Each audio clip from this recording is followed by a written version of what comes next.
Vlada je na današnji seji odobrila državno poroštvo za posojilo mariborski livarni Maribor. Zato, da se reši pred dokončnim propadom, podjetje potrebuje dobrih 5 milijonov evrov, vendar banke za posojilo zahtevajo poroštvo države. Mariborska livarna je od aprila v postopku prisilne poravnave.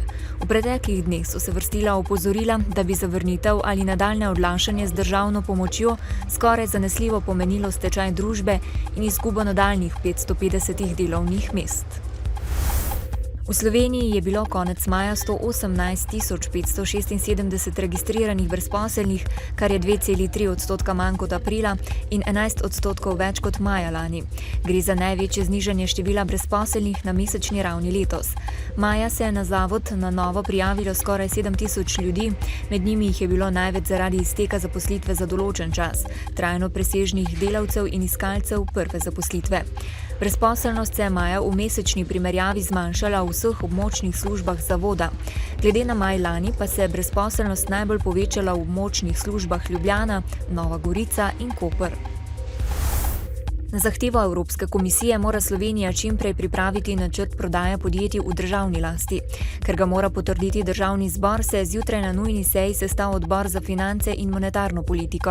A že čez nekaj minut so se poslanci razšli, se je Pozitivna Slovenija, ki je sklic zahtevala, zahtevo brez pojasnila umaknila.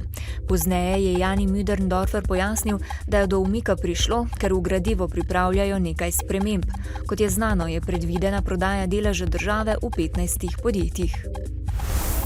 Festival Lent bo letos potekal od 21. junija do 6. julija. Po besedah direktorja Narodnega doma Maribor Vladimirja Rukavine so kljub finančnim zagatam uspeli sestaviti kakovosten program. Letošnji proračun znaša 2,2 milijona evrov in je nižji za okoli 300.000 evrov od pričakovanega. Medtem ko je festival lani prejel izdatno podporo Evropske prestolnice kulture, so v Narodnem domu razočarani, ker mariborska občina v letošnjem proračunu ni zagotovila dodatnih sredstev zanj. Letošnji 21. festival Lent bo na okoli 40 prizoriščih postregel z več kot 400 prireditvami in okoli 1200 dogodki s sodelujočimi iz 38 držav. Med 5 večjimi festivalskimi sklopi je folk art s folklornimi skupinami iz Egipta, Kolumbije, Cipra, Ukrajine, Litve, Romunije, Makedonije in Slovenije. Trudili smo se maksimalno, prišparali kar nekaj denarja ob tem, da, kar pa je najbolj važno, nismo okrnili programa 21. festivala Lent. Tega si enostavno mislim, da ne moremo dovoliti, zaradi tega, ker je Lent dosegal neko, lahko rečemo, optimalno velikost, neke optimalne gabarite. Pod to iti je praktično nemogoče, nad to pa seveda zaenkrat enostavno ne zmoremo. Potrebovali bomo dosti pomoči tudi strani ustanovitelja, da bomo lahko izvedli festival tako, kot smo si ga zamislili. Naša banka, Nova kreditna banka Maribor, je in tudi bo ponosni sponzor festivala Lent. Gre za eno najbolj pomembnih festivalnih prireditev v tem delu Evrope.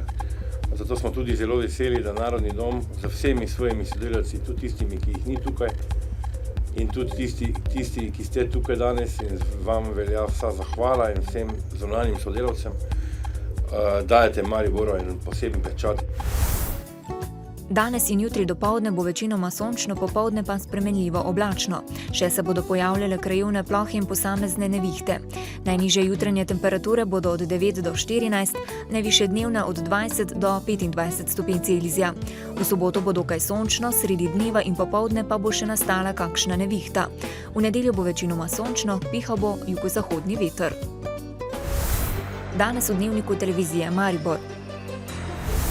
Novo šolo za otroke s posebnimi potrebami skušajo na Ptuju graditi tudi z dobrodelnimi prispevki. Kako otroci poznajo nevarne situacije in kako v njih ukrepati. Mariborska knjižnica je odprla svoja vrata in obiskovalce seznanila s svojimi programi in novostmi. Novice Štajerske, Pomurja in Koroške ob 18. uri.